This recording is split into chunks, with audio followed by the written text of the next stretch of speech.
Protección presenta el streaming de mercados multiinversión. Contexto e información para la gestión de sus inversiones con el analista económico Alberto Bernal. Muy buenas tardes. En nombre de Protección les damos una muy cordial bienvenida a este conversatorio de mercados multiinversión vía streaming. Es un placer acompañarles con información importante que permite tener un acercamiento con la economía mundial, con los mercados y entregarles herramientas de análisis para tomar las mejores decisiones frente a sus inversiones. Veamos cuál es el tema y nuestro invitado el día de hoy. Alberto Bernal. Actualmente trabaja como jefe de investigación de Baltic Capital Markets. También se desempeñó como economista jefe para Latinoamérica de Bear Stearns Inc. en la ciudad de Nueva York. El Dr. Bernal tiene bajo su responsabilidad el seguimiento de la economía argentina, colombiana, ecuatoriana, mexicana y de la región latinoamericana, con el interés de formular ideas de inversión en los mercados externos e internos para inversionistas institucionales. Antes de comenzar, los invitamos a participar a través del chat que tenemos en su pantalla en el lado derecho. Ahí ustedes pueden hacer las preguntas y también a través de las redes sociales. Nos encuentran como @protección a través de Twitter y también en Facebook como Protección. Así es que a las 5 primeras preguntas que se formulen a través de las redes sociales tendremos kit de protección para ustedes. Saludamos, nos reportan sintonía desde este momento, desde Bogotá y Barrancabermeja. Qué bueno, la idea es que estén vinculadas a las diferentes ciudades de nuestro país y por qué no desde otros países también, como en los otros streaming que hemos tenido. Le damos una cordial bienvenida a Alberto Bernal. Alberto, bienvenido, qué bueno tenerlo acá. Paola. Muchas gracias por la invitación, un placer.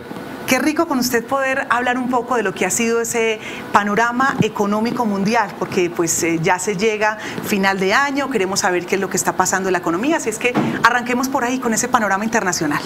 A ver, como siempre, en la economía siempre pasa algo y el 2014 no ha sido la excepción, ¿no? Entonces, por ejemplo, una cosa que Alberto Bernal pensaba al principio del año, en 2014, era que el petróleo no iba a bajar de precio y bajó el precio.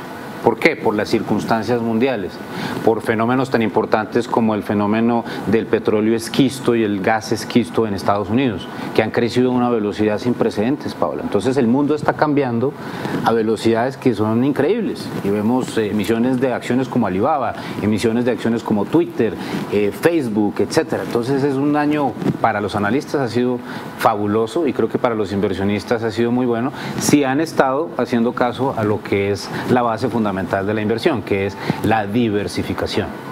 Diversificación, no poner los huevos en la misma canasta, uno de esos realmente consejos importantes a la hora de invertir. Hablemos de Estados Unidos. ¿Qué está pasando con Estados Unidos? ¿Qué pasó? A ver, yo creo que Estados Unidos está entrando ya en su 5º año de reactivación económica, lo cual es una gran noticia. Pero hay algo que la gente no ha entendido todavía de Estados Unidos, Paola. ¿Qué es lo que no ha entendido la gente? Que todavía, porque el mundo está cambiando, no hay suficiente consumo en ese país y Estados Unidos depende del consumo. El 72% del consumo, la economía, perdón, explica, el 72% se explica a través del consumo. Y como no crece, porque los salarios no se incrementan, porque la robotización de los sistemas, o sea, tú vas a comprar algo en Publix, por ejemplo, que es el Carulla de Estados Unidos, ya no hay gente, tú le pagas a una máquina. Tú vas a pasar un peaje, ya no hay gente, es una máquina. Tú vas a chequearte en el aeropuerto, ya no hay gente, es una máquina. Entonces todos esos cambios han generado algo fundamental que es menos salarios en Estados Unidos. Y cuando tú tienes eso, entonces tienes que incluirlo dentro de las visiones que tienes del país y por lo tanto tienes que argumentar que a pesar de que la economía está mejor, todavía falta mucho para abrir la champaña, ¿no? ¿Y qué podemos hablar un poco sobre Europa, por ejemplo Alemania? ¿Qué está pasando con Alemania? Alemania está teniendo un año bastante bueno. Mira, te voy a dar una anécdota que es muy interesante, muy importante y toca en cierta forma a Alemania. El otro día me estaban contando que hubo un cóctel en Shanghai, en China, para presentar en sociedad en China a una camioneta Lamborghini. Los hombres muy seguramente sabrán qué es un Lamborghini, las mujeres que no saben qué es un Lamborghini, es un carro que va muy muy rápido, ¿cierto? Y entonces están creando, una camioneta Lamborghini. Y estos personajes, pues Lamborghini es italiano, se fueron a China e invitaron a 300 personas al cóctel de bienvenida de los Lamborghinis. Adivina cuántas de las 300 personas compraron la camioneta Lamborghini. ¿Cuántas? Las 300. El 100% de las personas compró, porque todos los años en China se están creando 1 millón de nuevos millonarios. Déjame repetir eso, todos los años en China hay 1 millón de nuevos millonarios. Eso es una capacidad de consumo impresionante. ¿Por qué cuento esa historia? Porque Alemania es el mejor productor de automóviles del mundo. Entonces, la industria automotriz de Alemania, llámese BMW, Mercedes, Volkswagen, Audi, se está sosteniendo en gran parte por el consumo sin límites que hay en Estados Unidos. Hay una cosa que ustedes muy seguramente, la gente que está viendo este streaming no conoce y no tiene cómo conocerlo, pero es que hoy en día cuando uno va a comprar un carro en Estados Unidos, supongamos vamos a comprar una camioneta Mercedes 350 o un BM 535, el vendedor de Estados Unidos le hace a uno firmar un documento en el cual uno se compromete a no exportar ese carro a China por lo menos en un año. ¿Por qué? Porque si uno exporta ese carro, lo compra en Estados Unidos y lo exporta a China, como la demanda es tan violenta, lo puede vender por 3 veces el valor. Y eso no le sirve a la compañía tampoco. Entonces es una actividad impresionante y Alemania se ha visto muy beneficiada por esa, yo diría, aspiradora de consumo que es China hoy en día. Que es China en este momento. ¿Y qué está pasando, digamos, miremos ya otros países como Italia, España, Francia? ¿Qué pasa con ellos? Italia y España están mejor porque han tomado decisiones de ajuste económico muy importantes. España, por ejemplo, me pongo un poquitico técnico y me disculpo, España en el 2009 tenía un déficit de cuenta corriente de casi el 9% del Producto Interno Bruto, o sea que importaba 9% más de lo que exportaba. Hoy, en este momento, España tiene un superávit de cuenta corriente, exporta más de lo que importa. Entonces dirá el televidente, ¿y eso qué importa? Pues es muy importante. ¿Por qué? Porque en economía uno sabe que un país que tiene un superávit de cuenta corriente no tiene crisis financiera. ¿Cómo Entonces está esa balanza? pronosticar una crisis financiera hoy en España sería de locos, es poco probable, y eso es muy bueno. Entonces la gente que está invirtiendo en España le está yendo mejor. España todavía tiene un problema muy grave, el desempleo está en el 20%, ha caído la calidad de vida, etcétera, se ha deteriorado la seguridad en el país, pero ya tomaron las decisiones que se deberían haber tomado. A mí el único que me preocupa de verdad para este año en Europa se llama Francia. ¿Qué pasa con Francia? Francia es un país que no ha tomado o que no ha querido aceptar las nuevas realidades del mundo. Por ejemplo, en Francia la jornada laboral de la semana son 35 horas. 35 horas. Solamente si usted vive en Bogotá, solamente piense. 48 contra 35. 48 contra 35 y además, y más, porque usted trabaja y lo que gasta usted en el tráfico de Bogotá es quizás las 35 horas que usted trabajaría en Francia. Entonces hay una falta de trabajo muy importante en Francia, porque Francia continúa pensando como si el mundo no hubiera cambiado, como si no hubiera competencia. Y esto lo decía el otro día el ministro de Hacienda de Alemania. Dice, Alemania no puede ayudar a Francia a mejorar su calidad o la calidad de los carros Peugeot. Francia tiene que arreglarlo solo y Francia tiene que trabajar ahí. A mí el único que me preocupa en Europa hoy en día es Francia. ¿Y qué pasa ya con otras economías, por ejemplo con Grecia? Grecia ya salió del problema. Grecia, hay que decirlo, qué barbaridad la crisis tan impresionante que ha vivido este país. Para ponerlo en cifras, la población de Grecia ha perdido el 25% de su capacidad de consumo en 5 años o en 6 años. Una depresión económica que solamente es comparable con la depresión económica de 1930 en Estados Unidos. Ahora, Grecia tomó una decisión de política y de país. Decidió mantenerse en el euro. Si Grecia hubiera decidido salirse del euro, hubiera podido devaluar y quizás no hubiera tenido que ajustar tanto, pero si hubiera salido de la Comunidad Económica Europea. Y los griegos afortunadamente dijeron, por el bien de nuestros nietos, vamos a hacer las cosas bien y vamos a darnos el golpe hoy, vamos a darnos el lapo político para que a futuro esté mejor. Claro que sí.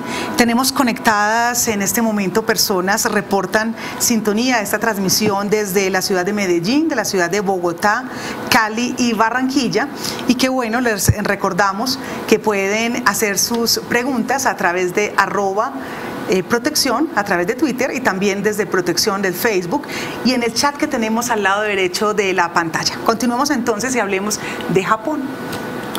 Japón es una historia muy interesante para el 2015. Yo, Paola, te puedo predecir que Japón, la bolsa de Japón muy seguramente va a ser la que mejor comportamiento va a tener en todo el mundo en el 2015. ¿Por qué? ¿Qué se está viendo?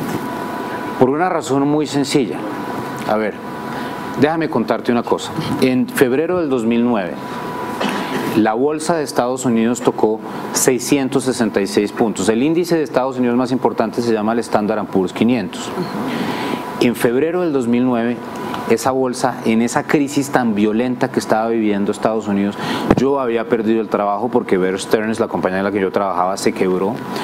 Se había quebrado Lehman Brothers, que era el otro banco más importante, y la gente hablaba de la inminencia de que Goldman Sachs se fuera a quebrar y que Citibank se fuera a quebrar. Entonces, todas esas cosas se estaban viendo, la bolsa caía y tocó 666 en un punto en el cual, por alguna razón, trancó la caída y comenzó a subir. ¿Por qué? Porque comenzaron a imprimir mucho dinero en Estados Unidos. La Fed imprimía dinero. Entonces, cada vez que entraba dinero a la economía, algo de ese dinero se filtraba a la bolsa de valores y comenzaba a subir.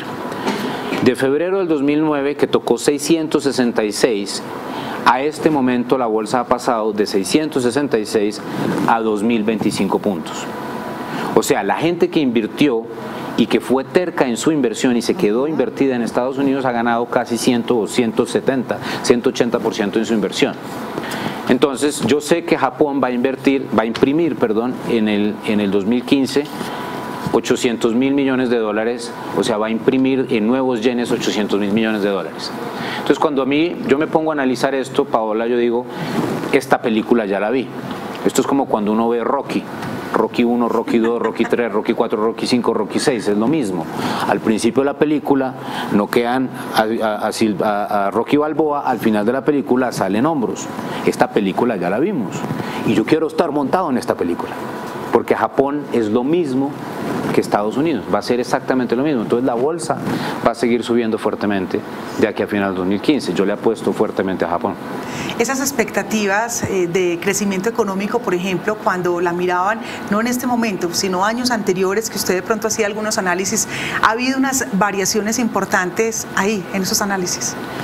Sí, ha habido muchas variaciones importantes. Por ejemplo, en Estados Unidos, yo creo que es posible que nosotros, nuestra generación y la generación venidera, ya no vuelva a haber crecimientos del consumo en Estados Unidos a tasas de 7%, 6%, etcétera, porque el consumidor norteamericano se ha vuelto más frugal, está gastando menos, se ha vuelto más, digamos que yo lo llamo la colombianización del consumidor norteamericano. El consumidor norteamericano gastaba todo, cambiaba todo.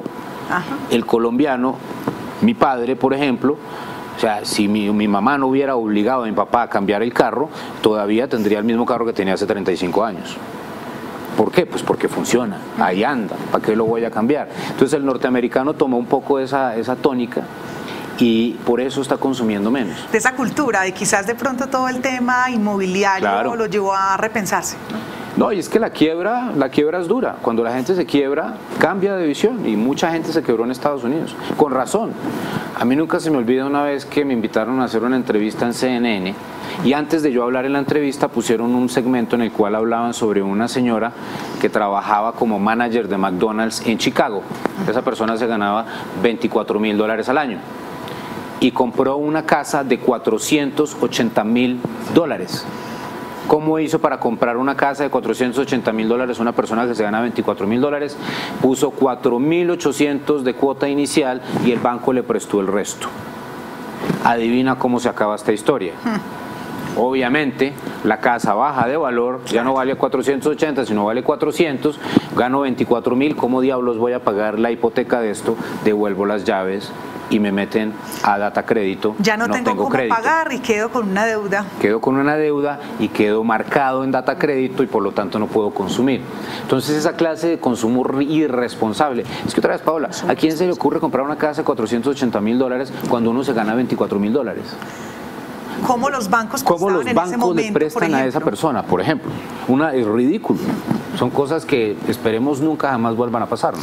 Y comienzan algunas de las inquietudes que yo creo que las vamos a ir respondiendo en la siguiente parte de esta transmisión vía streaming, porque ya vamos acabando esta primera parte, pero la voy dejando formulada y es Carito Beja, @CaritoBeja pregunta, ¿cómo saber cuál es la mejor opción para invertir si nunca he invertido? Así es que los invitamos para quedarse con nosotros en esta transmisión vía streaming, porque Alberto Bernal nos trae no solo todo este panorama, qué es lo que está pasando, sino qué hacer para que usted invierta y no todos los huevos en la misma canasta. Ya regresamos.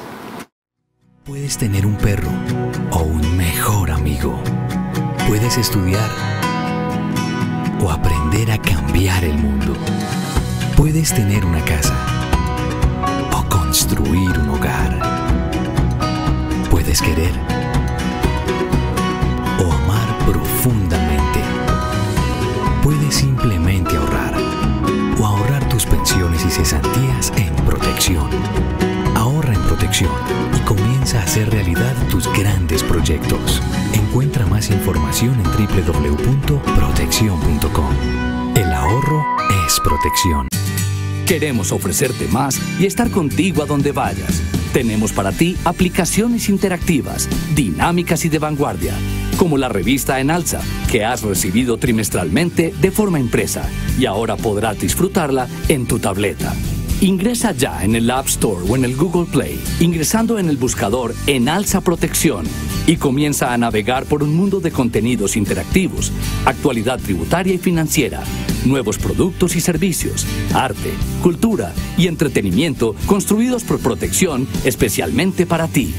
Protección, pensiones y cesantías.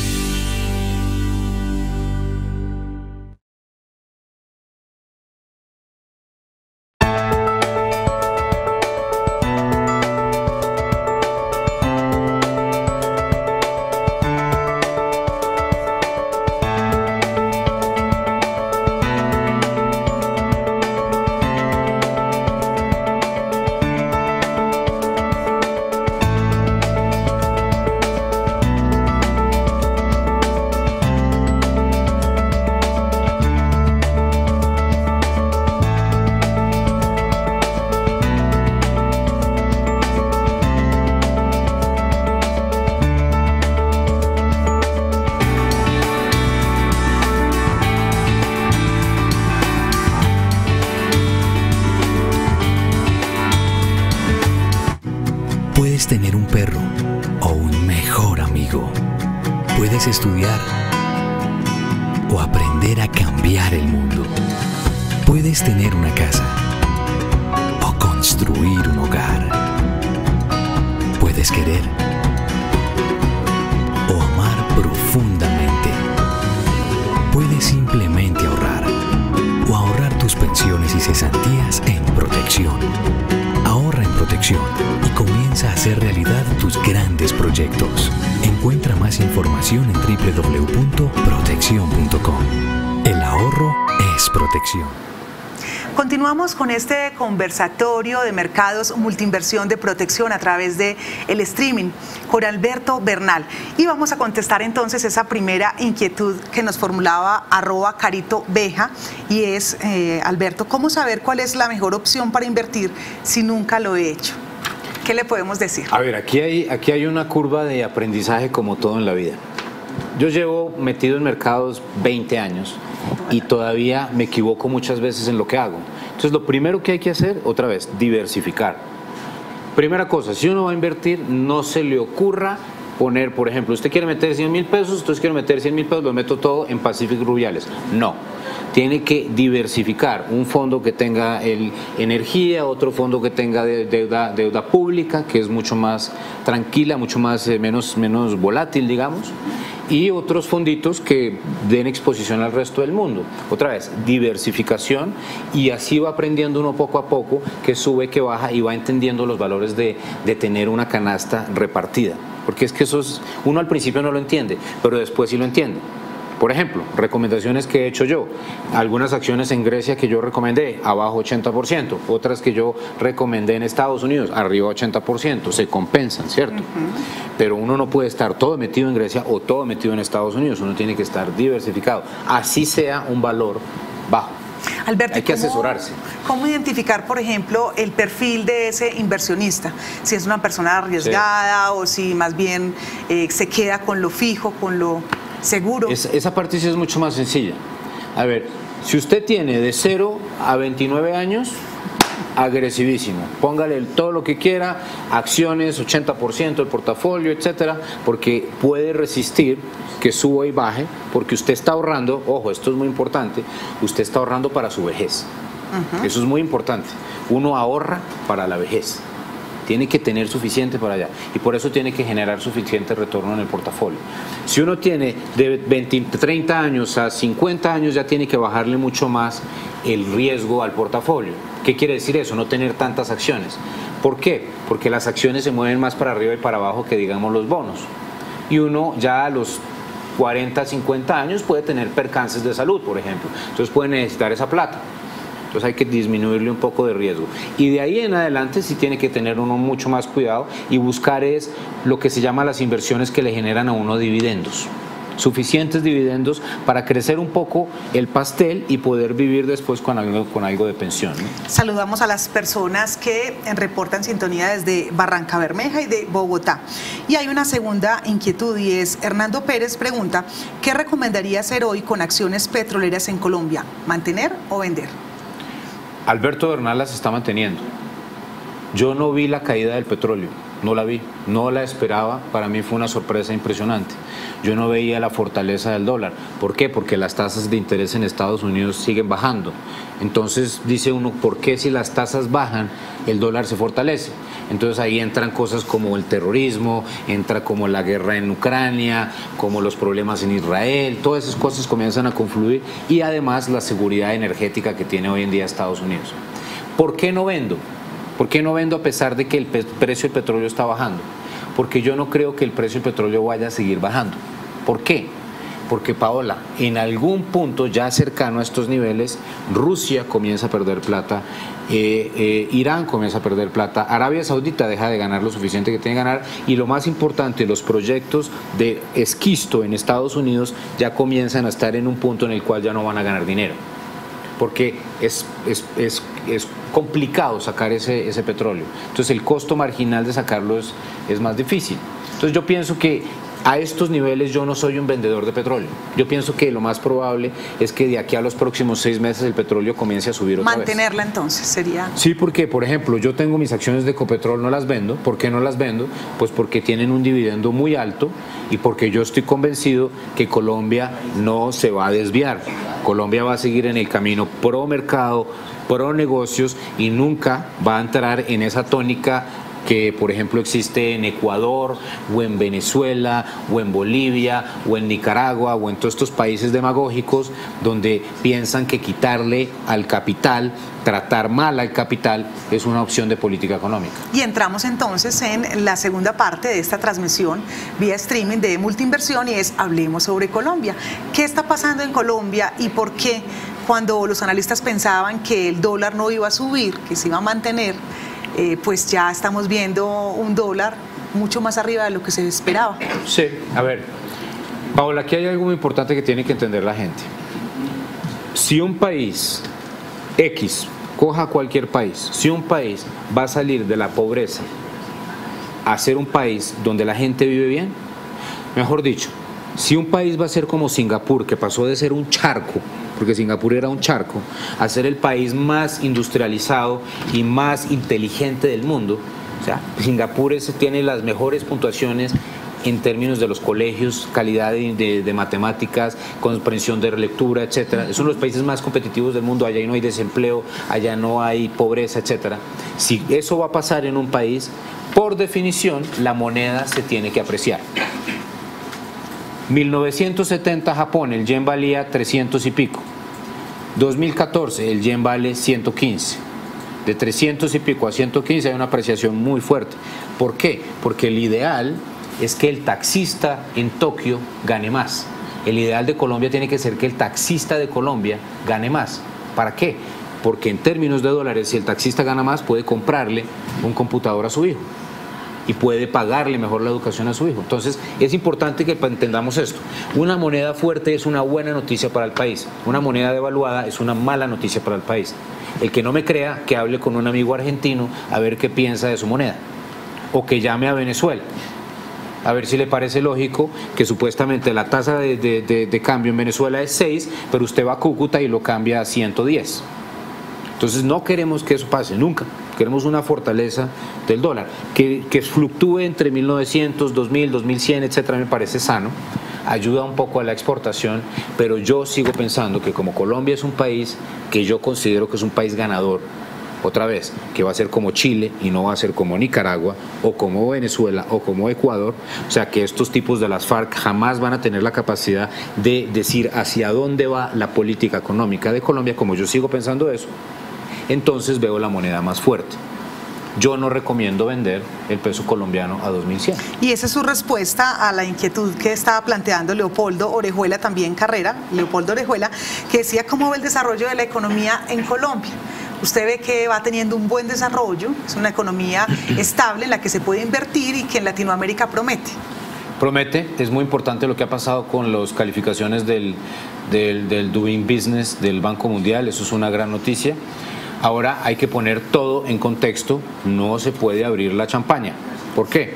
Porque aquí sigue habiendo muchos problemas en términos, por ejemplo, de la adjudicación de las licencias ambientales. Colombia tiene que decidir algo, Paola, esto es muy importante y que cada colombiano haga su propia catarsis y llegue a esa conclusión. Colombia tiene que aceptar lo siguiente: o seguimos siendo un país petrolero o nos volvemos un país manufacturero. Pero para ser un país manufacturero, Colombia tiene que lograr 2 o 3 cosas. Primero, arreglar su infraestructura inmediatamente, para asegurarse que la fábrica de Colanta mande sus quesos y no lleguen a Buenaventura 10 días después. Tiene que haber alguna posibilidad de que ese camión salga de Facatativá y llegue a Cali rápidamente y después llegue a Buenaventura y haya un costo de flete mucho más bajo para que pueda competir esa compañía. Ahí nos volvemos manufactureros. Claro. Pero esperar que Colombia se puede volver un país manufacturero cuando tenemos tantos problemas ejecutando la obra pública, porque en Colombia hay mucho aprovechado que tranca las obras con licencias previas, con licencias ambientales, para tratar de sacar un pedacito, para copiar acá, etcétera. Cosas que nos siguen afectando muchísimo la capacidad de gestión. Y esa era una de las inquietudes que estaba planteando una de las personas a través del chat que tenemos habilitado en la pantalla, en el lado derecho de la pantalla. Decía, si nuestro país está comenzando a fortalecer todo su tema de plataforma de infraestructura, ¿qué tanto beneficio puede representarnos en nuestras inversiones? ¿Qué tanto beneficio puede representar? Ahí usted acaba de responderle, pues si hay una mejor plataforma, si hay una mejor infraestructura, pues va a ser mucho más competitivo el país desde el punto de vista de la manufactura. Sí. Pero dice, desde el punto de vista de capitales de fondos privados, ¿qué podría decir? Capitales de fondos privados van a seguir llegando a Colombia mientras haya ideas buenas. O sea, aquí hay capital para todo el mundo.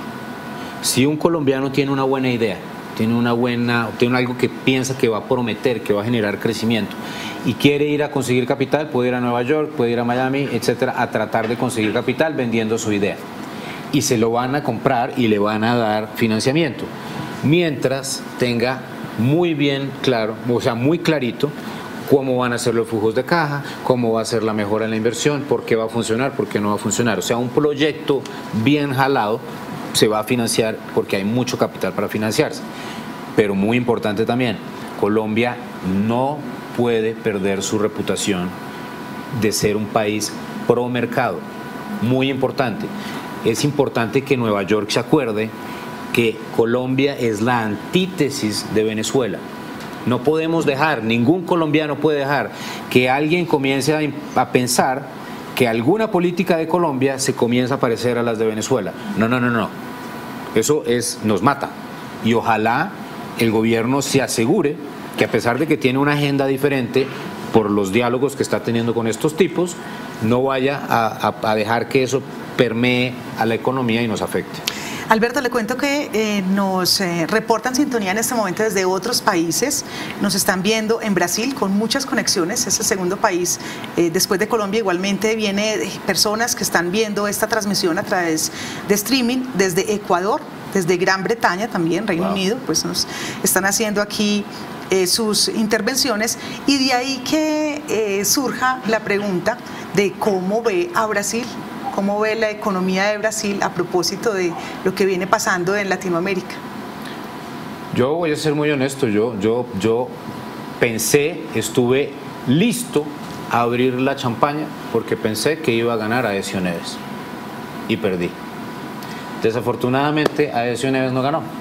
Brasil decidió irse otra vez por el lado de un poco más esa senda de populismo. Brasil es un país que en cierta forma le gusta votar por la izquierda, pero Brasil va a tener que entender de alguna forma algo que es extremadamente sencillo de explicar.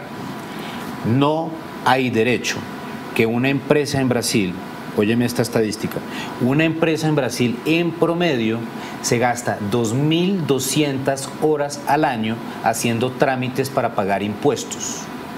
Déjame repetir esto, 2.200 horas al año haciendo trámites para pagar impuestos. ¿Sabes cuánto se demora una empresa promedio en Singapur? ¿Cuánto? Para pagar impuestos en un año, 38 horas. Entonces, ¿por qué Brasil no puede competir? Claro. Porque hay mucha burocracia, hay mucha cosa mal hecha. Hay falta de infraestructura, que hay que sobornar a este tipo, que hay que sobornar al otro, que hay que hacer tal cosa, que hay que esperar esto, que la licencia se demora 2 años, que se demora 5 años. No se puede trabajar así. Entonces Dilma, a las buenas o a las malas, va a tener que entender que si no arregla el problema fundamental de Brasil, no va a crecer. Y si no crece, el Partido de los Trabajadores no va a seguir siendo una opción de trabajo. La razón por la cual Dilma ganó es porque hay 30 millones de personas en Brasil que reciben, 30 millones de familias que reciben subsidio directo del gobierno. Y cuando se recibe 30 millones de familias subsidio directo, en cierta forma hay mucha forma de obligar el voto, pongámoslo en esos términos. Y para continuar en ese contexto, ¿qué podríamos decir de Colombia si con este contexto de Latinoamérica Colombia sigue fortaleciendo, digamos, su enfoque, como usted lo mencionaba, diferente al de Venezuela? Es que es muy importante, o sea, para mí, yo creo que lo más importante para Colombia es que el presidente Santos, cada vez que vaya a Nueva York y cada vez que vaya a Washington y cada vez que vaya a Londres o a cualquier centro financiero, yo creo que lo primero que debería decir el presidente Santos es "Good morning everyone, by the way, Colombia is not Venezuela", lo que debería ser. Primera palabra, siempre debería decirlo. Lo mismo que debería decir Germán Vargas Lleras cuando vaya allá, porque hay que diferenciar esta historia. Colombia no puede ser comparada con Venezuela porque se nos daña el ambiente de inversión. Eso es muy importante. Y yo creo que el gobierno lo entiende. Y por eso es que vamos bien. Porque hay la necesidad de hacerlo y se entiende que a pesar de todo lo que se esté moviéndose por detrás, Colombia va a seguir siendo un país que entra en el Tratado del del Pacífico Sur, con México, con Perú, con Estados Unidos, que Dios quiera acepten a Colombia en la PEC, por ejemplo, para ser un país mucho más serio, que entre a la OSD. Todas esas cosas son muy buenas. Diferenciar a Colombia del resto del barrio, porque el resto del barrio es bastante malo. Seamos sinceros. Venezuela no es la mejor economía del mundo. Ecuador no es la mejor economía del mundo. Ecuador está estable ahorita porque tiene el dólar. Si no tuviera el dólar, sería otra historia. ¿En qué recomienda invertir en el corto y largo plazo en Colombia? Pregunta Cristina a través del chat que tenemos habilitado.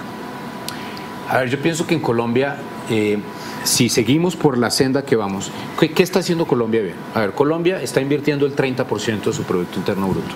Eso es excelente. Cuando subió Uribe Vélez, Colombia invertía el 13% del Producto Interno Bruto. ¿Por qué invertía el 13% del Producto Interno Bruto cuando subió Uribe Vélez? Porque Colombia estaba catalogado como un estado fallido por el resto del mundo. Uno hablaba, yo me acuerdo de estar en una reunión, una conferencia, yo di una conferencia en Washington en el 2001 y la persona que habló antes de mí dijo: Colombia es un estado fallido. y a mí me dio tanta rabia, porque yo hablé después, que dio un discurso fuerte, y además, por hacer algo patriótico después, fui y me compré unas acciones de Bancolombia en el New York Stock Exchange, por hacer algo patriótico. La mejor inversión que he hecho en mi vida. Pagué 80 centavos por las acciones de Bancolombia. Subieron a $64. ¿Gracias a qué? A la seguridad democrática que hizo el presidente Uribe. Entonces pasó Colombia de invertir el 13% a invertir el 25%. Afortunadamente el presidente Santos es muy pro mercado y ha subido de 25% al 30% la inversión. Cuando un país invierte el 30% de su PIB, su crecimiento potencial es alrededor del 5%. Entonces, ¿qué hace uno con eso? Logra pensar que se va a seguir disminuyendo la pobreza. ¿Qué pasa cuando una familia sale de la pobreza? Puede pedir una tarjeta de crédito. Entonces, ¿quién gana? Los bancos. Entonces hay que invertir en los bancos. Cuando uno tiene una tarjeta de crédito, ¿qué puede hacer? Puede ir a Falabella a comprar, ¿cierto? O puede ir al Éxito a comprar. Entonces hay más actividad en las ventas al por menor. Entonces todo lo que tenga que ver con un crecimiento endógeno de la economía es una excelente noticia. Se dinamiza. Hablemos del dólar. Perspectivas para final del año. ¿Qué podemos decir? Si el dólar continúa fortaleciéndose con todas las monedas latinoamericanas, ¿cuál es la relación? A ver, yo pienso que lo que está sucediendo en este momento con el dólar es, no tengo una mejor palabra diferente a la aberración. Yo creo que el mercado todavía está muy confundido sobre lo que viene de aquí en adelante para el resto del mundo. Hay unos economistas muy importantes como Larry Summers, como Barry Eichengreen, son economistas muy renombrados, muy importantes, que están ahorita hablando de una teoría que se llama la teoría del estancamiento secular, se llama secular stagnation. Me da pena, pero tengo que ustedes decirlo en inglés, secular stagnation.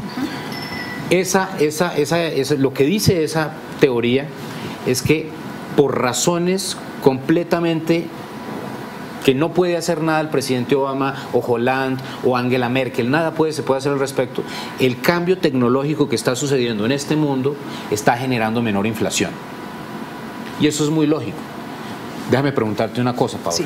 ¿Cuántos correos electrónicos tienes tú cuando te levantas por la mañana? La verdad es que yo sí recibo muchos correos. Yo recibo 200 correos. Mira, yo me diarios. levanto y yo no tengo un iPhone, pero tengo un Samsung. A las 6 de la mañana miro mi teléfono y digo, Virgen Santísima, ya tengo 70 correos. Sí. ¿Cierto? Sí. ¿Qué pasa con eso? Cuando tú tienes 70 correos a las 6 de la mañana, contestas 200 correos al día. Entonces tú contestas los correos en el ascensor, en el baño, en la carretera, en el trancón en Bogotá, en todas partes contestas, ¿cierto? Eso genera productividad, porque tú estás trabajando todo el tiempo.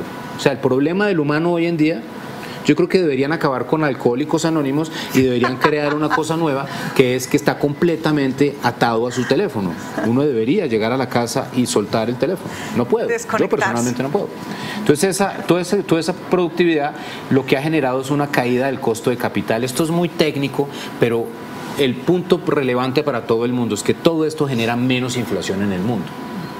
Y al generar menos inflación, las tasas de interés bajan en el mundo. Por eso es que yo no le creo al dólar fuerte, porque si tú vas a invertir en dólares, solamente en dólares, tienes que generar algo de retorno. Si yo te digo a ti, si yo soy el que maneja un fondo de inversión y Paola, te ofrezco darte un 1% en dólares por tu inversión, ¿tú qué me dices a mí? Albertico, por favor, con 1% no hago nada, consígueme 10. ¿Dónde diablos consigue uno 10% de retorno en estos días? En Brasil, en Turquía, en Sudáfrica, en acciones en México. Más razones para quedarnos conectados a este conversatorio de Multinversión, Mercados Multinversión vía streaming. Así es que ya regresamos, continúen con nosotros y recuerden que estamos a través de @protección para que desde ahí hagan cada una de sus inquietudes, formulen sus inquietudes a través de Twitter, a través de Facebook, y también continuamos con el chat en el lado derecho de su pantalla. Ya regresamos. Puedes tener un perro o un mejor amigo. Puedes estudiar o aprender a cambiar el mundo. Puedes tener una casa o construir un hogar. Puedes querer o amar profundamente. Puedes simplemente ahorrar o ahorrar tu cesantías en Protección. Ahorra en Protección y comienza a hacer realidad tus grandes proyectos. Encuentra más información en www.proteccion.com. El ahorro es protección. Queremos ofrecerte más y estar contigo a donde vayas. Tenemos para ti aplicaciones interactivas, dinámicas y de vanguardia, como la revista En Alza, que has recibido trimestralmente de forma impresa y ahora podrás disfrutarla en tu tableta. Ingresa ya en el App Store o en el Google Play, ingresando en el buscador En Alza Protección y comienza a navegar por un mundo de contenidos interactivos, actualidad tributaria y financiera, nuevos productos y servicios, arte, cultura y entretenimiento construidos por Protección especialmente para ti. Protección, pensiones y cesantías.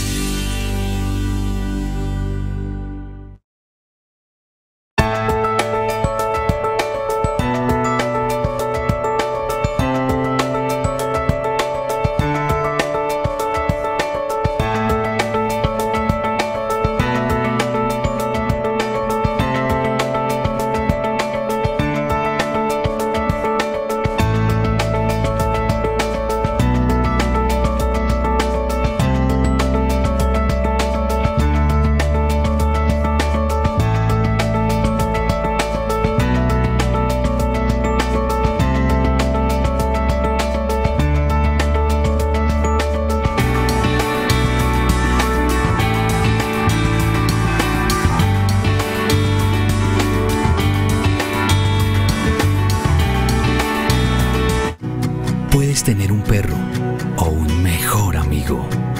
Puedes estudiar o aprender a cambiar el mundo. Puedes tener una casa o construir un hogar. Puedes querer o amar profundamente. Puedes simplemente ahorrar o ahorrar tus pensiones y cesantías en Protección. Ahorra en Protección y comienza a hacer realidad tus grandes proyectos. Encuentra más información en www.proteccion.com. El ahorro es protección. Continuamos en este conversatorio de mercados vía streaming, Multiinversión Protección, aquí con ustedes. Estamos con Alberto Bernal, continuamos Alberto, y le cuento que gran acogida ha tenido esta temática y a usted como invitado, qué bueno, porque nos están reportando muchísima sintonía. Pues muchas gracias por invitarme. No solamente de ciudades, de verdad, de ojalá que se repita. ¿Por qué no? Diferentes ciudades del país y también diferentes países que están viendo la transmisión. Tenemos muchas preguntas, así es que todo este segmento lo vamos a dedicar a esas inquietudes que ustedes tienen, y por aquí nos escribe por Twitter @AFHincapié, dice Protección, ¿cómo ven las alzas de tasas de interés en Estados Unidos para el próximo año?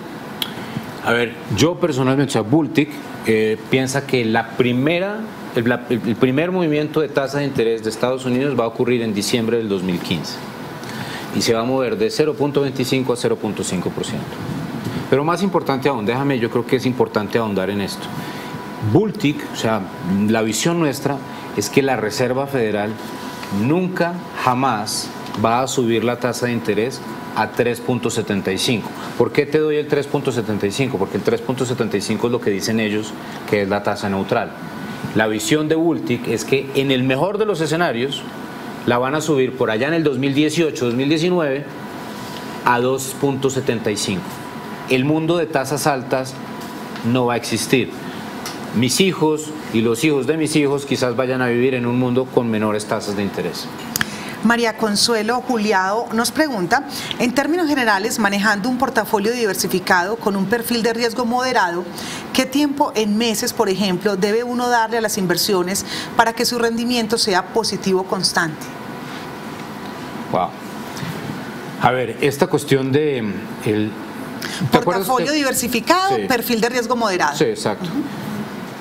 Yo creo que ahí es importante que nos acordemos del comentario que yo te hice, que yo llevo 20 años haciendo esto. A mí me pagan, a Alberto Bernal le pagan por meterse a Twitter, por meterse a Internet, por hablar por teléfono, por dar charlas y por pensar. Si yo tengo tiempo para hacer eso y me equivoco, ¿cómo serán las personas que tienen que por la mañana dirigir un cultivo o de las flores o decir vamos a exportar esto, vamos a importar esto? Es muy difícil. O sea, es muy relevante, es muy importante que cualquier persona entienda que el asesoramiento es muy importante, la diversificación es muy importante, y hay otra cosa que nos tenemos que cambiar el chip. Tratar de pegarle a lo que nosotros llamamos en finanzas el timing es muy difícil. El momento. Porque exacto. es como, a ver, es básicamente lo mismo. Te pregunto yo, a ver, Paola, ¿mañana va a llover o no en Bogotá? No tengo ni idea si va a llover o no. Mañana va a estar bueno el tráfico o malo, no tengo ni idea. Las acciones es la definición de la incertidumbre. Por lo tanto, es que lo que uno tiene que hacer, por ejemplo, es mirar cosas que a uno le gustan. Por ejemplo, a mí me gusta Apple. ¿Por qué? Porque pienso que Apple es una compañía que innova. Me gusta Alibaba. ¿Por qué? Porque pienso que es una compañía que tiene la capacidad de darle todo el comercio electrónico a la China, y la China está creciendo fuertísimo. Me gusta Ecopetrol. ¿Por qué? Porque a pesar de que todo el mundo en Colombia piensa que si se hace fracking en este país no va a haber más agua, por razones que yo no entiendo, me parece totalmente ilógico, yo, Alberto Bernal, me comprometo como colombiano para hacer toda la didáctica necesaria para que la gente comience a entender que la fracking es la única opción que tiene Colombia para volver a ser una superpotencia en petróleo, y es importante que lo entendamos. Y cuando Colombia vaya a hacer fracking el próximo año, los colombianos debemos estar de acuerdo con Ecopetrol y recordar que Estados Unidos tiene 220.000 pozos de fracking en este momento, y en Colombia estamos armando un avispero porque vamos a hacer 12 huecos el próximo año. @Dask99 pregunta a través de Twitter: ¿cuáles son sus expectativas para la renta fija y renta variable para el primer trimestre de 2015?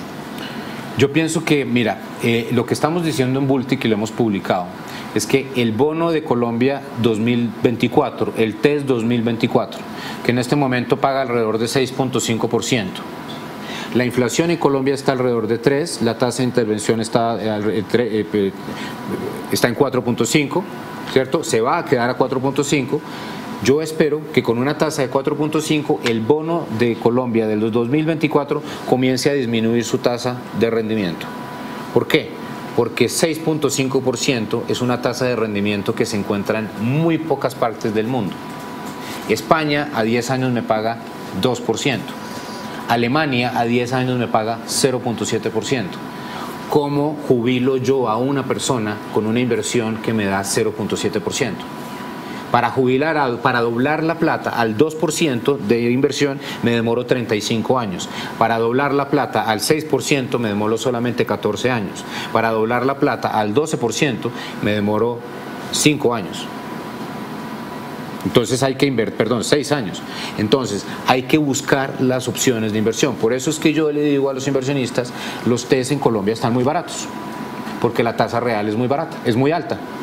Los TES de Colombia deberían estar en el primer trimestre alrededor del 5.5%. ¿Van a llegar al 5.5%? No tengo ni idea, pero yo los compro porque yo pienso que se tienen que bajar en tasa de interés. Nelson Blanco pregunta: ¿cuál cree que sea el comportamiento de la industria petrolera y de las acciones asociadas para el año 2015? Yo pienso que el 2014 fue tan malo para las acciones petroleras que el 2015 debería ser un año de rebote. ¿Por qué? Porque generalmente pasa eso. Esto me recuerda a alguien a quien yo respeto mucho, se llama Warren Buffett. Entonces Warren Buffett, que todos conocemos quién es Warren Buffett, un gran filántropo y uno de los tipos más ricos del mundo, todo el tiempo que lo entrevistan le hacen la misma pregunta, le dice: señor Buffett, ¿cuál es su secreto? ¿Cómo hace usted para saber? ¿Por qué se llama? Le dicen el oráculo. ¿Cómo es usted? ¿Cómo hace para saber? Y el tipo contesta: por la 597.000ª vez le voy a contestar a usted. Yo compro cuando la gente vende, yo vendo cuando la gente compra. Entonces, cuando todo el mundo odia las acciones petroleras, a Alberto Bernal le gustan las acciones petroleras. Cuando todo el mundo le fascina las acciones petroleras, a Warren Buffett no le gustan las acciones petroleras. Yo creo que el 2015 va a ser un año de rebote en esto. Otra vez, esto está atado totalmente a la visión fundamental que tenemos nosotros en el banco, que es que el dólar, como no hay tasas altas, no va a haber un proceso de apreciación muy fuerte en la moneda. Jorge Monroy Mejía pregunta: doctor Bernal, ¿usted cree que es mejor invertir en el mercado de acciones, títulos o en bienes raíces? Hoy se habla de una burbuja de bienes raíces en Colombia. ¿Usted qué opina? Yo no creo que haya una burbuja del sector inmobiliario en Colombia. Por una razón muy sencilla, Paola. Porque para que haya una burbuja tiene que haber apalancamiento. Me explico. Si tú compras, por ejemplo, ¿qué pasó en Estados Unidos? Yo, Alberto Bernal, podía comprar un apartamento de $1 millón poniendo $30.000 como cuota inicial. A mí me parece que ese hecho, el poder haber comprado un inmueble de $1 millón poniendo el 3% de cuota inicial, es la definición de la irresponsabilidad humana. En Colombia uno no puede comprar un activo poniendo el 3%, tiene que poner el 30% o el 25%. ¿Qué pasa cuando uno se compra un apartamento y pone el 25%? Ya puso todo su capital. Entonces, cuando uno dice voy a seguir pagando la cuota porque así se baja el precio del activo, sigo pagándola o no sigo pagándola, uno ya incluye dentro de su pensamiento que ya le metió todo el capital ahí. Entonces, la casita de uno es la casita de uno, suba de precio o baje de precio.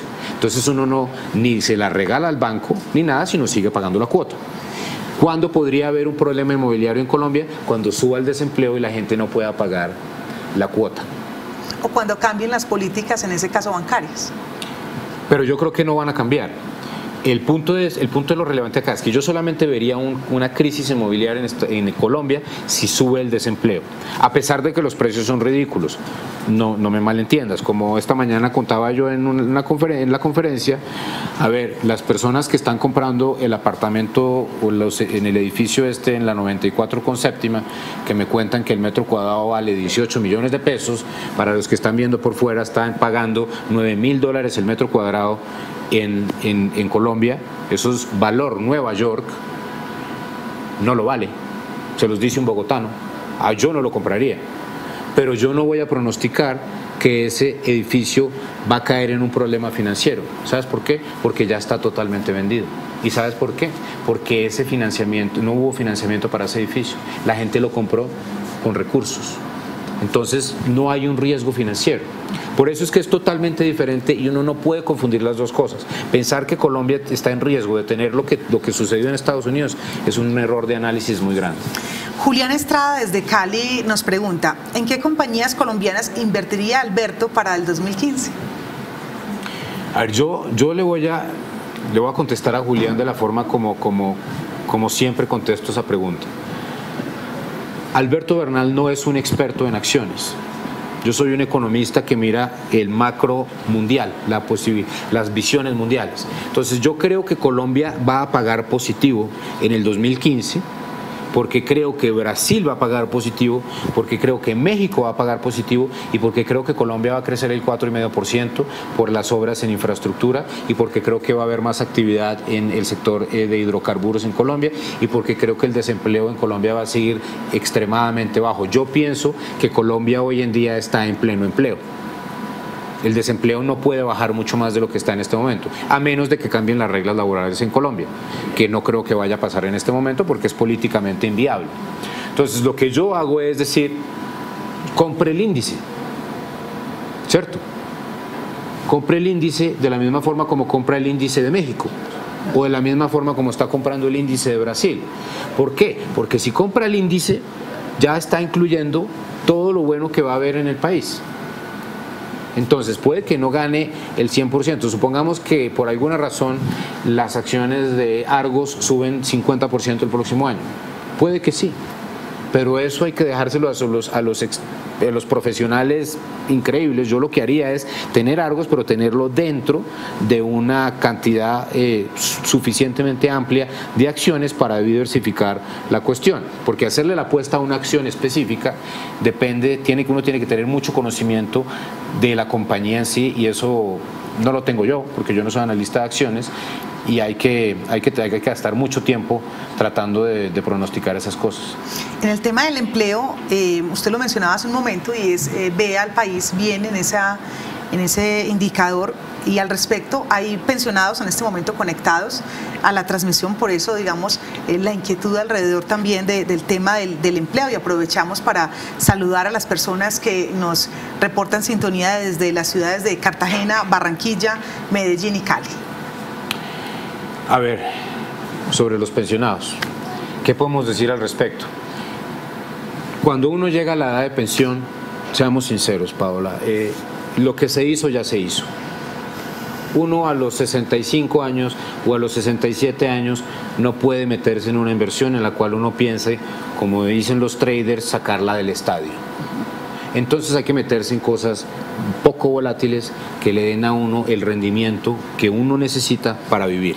Estabilidad y seguridad. Estabilidad y seguridad. Ponerse a jugar, a ver si gana uno 50% en acciones. Cuando uno tiene 65 años, Paola, el que recomiende eso es un irresponsable y yo no lo voy a hacer.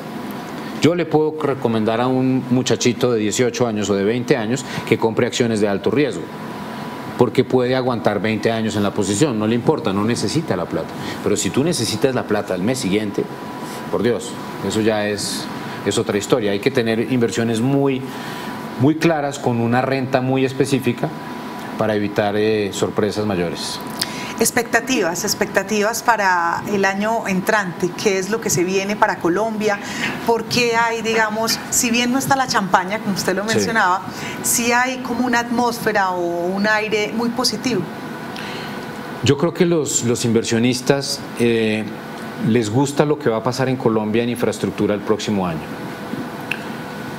Esto es muy importante. O sea, yo veía ayer la presentación del presidente Santos de las 4Gs, que mostraron esas simulaciones, pues no se llama simulaciones, sino como se llama, esas cosas que hacen en internet, que muestran los carritos andando y el túnel y cosas, etcétera. Pareció increíble lo que estaban mostrando, o sea, obras de primer mundo. Qué buena noticia que se esté pudiendo hacer eso. Ahora, Paola, ¿por qué se está pudiendo hacer eso? Porque este país pasó de ser un estado fallido a ser un país con posibilidades prósperas. Colombia hoy en día es un país que tiene la posibilidad de ser una estrella del mundo. Como dice el presidente Santos, Colombia está de moda. Ahora, el presidente Santos debería decir Colombia está de moda gracias a Álvaro Uribe Vélez, por ejemplo. Debería decirlo, porque todo lo que está pasando bueno en Colombia hoy se debe a la seguridad democrática y al hecho de que se arreglaron las cuentas fiscales para poderlo gastar hoy.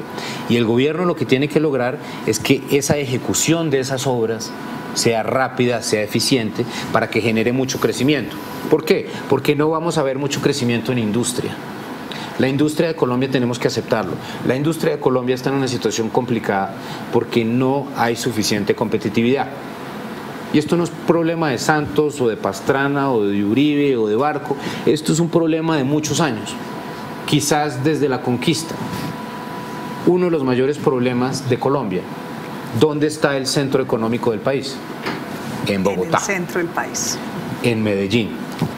¿A quién se le ocurrió hacer el centro económico del país a 800 kilómetros del mar? El centro económico de Colombia debería estar en Barranquilla, debería estar en el Pacífico, debería estar cercano a Tumaco, por ejemplo, donde fuera más fácil sacar los productos al mar. Pero esto es una cuestión geográfica que no va a cambiar por muchísimos años, entonces ya tenemos que aceptarlo. Como decía mi abuelita, es lo que hay, mijito. Y tenemos montañas, cordilleras y todo. Es lo que hay, entonces hay que trabajar con eso. Pero hay que meternos en la historia y en la visión de que el mundo va a toda velocidad. Por lo tanto, Colombia tiene que ir a toda velocidad. Por lo tanto, a mí me parece, por ejemplo, yo estoy muy de acuerdo con lo que está haciendo el gobierno Santos con las licencias express a nivel ambiental. Colombia tiene que dejar esa modorra de que haya una licencia ambiental que se demore 18 meses, 20 meses, 25 meses. No, esto tiene que estar listo a los 30 días. ¿Para qué? Para que se hagan los proyectos y para que la economía crezca. Es una necesidad del país para ahí sí poder crecer al 6%. Y una cosa que es muy importante también, no podemos montarnos en esta historia de que Colombia va a crecer al 7, 8% de la nada mañana. No, Colombia solamente va a llegar a crecer al 6% o al 7% el día en que tengamos la capacidad de enseñarle a todos nuestros niños matemáticas bien y literatura bien. No literatura, sino comprensión de lectura. Y para eso, excelente la noticia, por ejemplo, de la jornada única. Se parece a Japón. Colombia necesita una jornada única, necesita que los niños vayan al colegio desde las 8 de la mañana hasta las 6 de la tarde. Y ojalá tengan una hora entera para trotar y 5 horas enteras para aprender comprensión de lectura, y computadores 1 hora y matemáticas 3 horas. Que sea una educación a lo asiático, muy fuerte que genere en este país ingenieros, sobre todo ingenieros y científicos. Las personas que más trabajo consiguen hoy en día en Estados Unidos estudiaron matemática pura, física pura, química pura, biología pura, así. Alberto, de verdad que ha sido un placer estar compartiendo con usted durante toda esta video streaming, compartiendo con cada una de las personas que está reportando sintonía desde diferentes ciudades del país, desde diferentes países también, como lo mencionábamos hace un momento, y sobre todo poder darle espacio como a todas esas inquietudes que se van formulando. Ya para finalizar, ese contexto mundial, ¿cómo ve a Colombia en ese contexto mundial? Colombia tiene muchas posibilidades para aprovechar todo lo bueno que está pasando. O sea, hay mucha liquidez, hay mucha oferta de capital. Colombia tiene que seguir buscando ese capital a punta de ideas.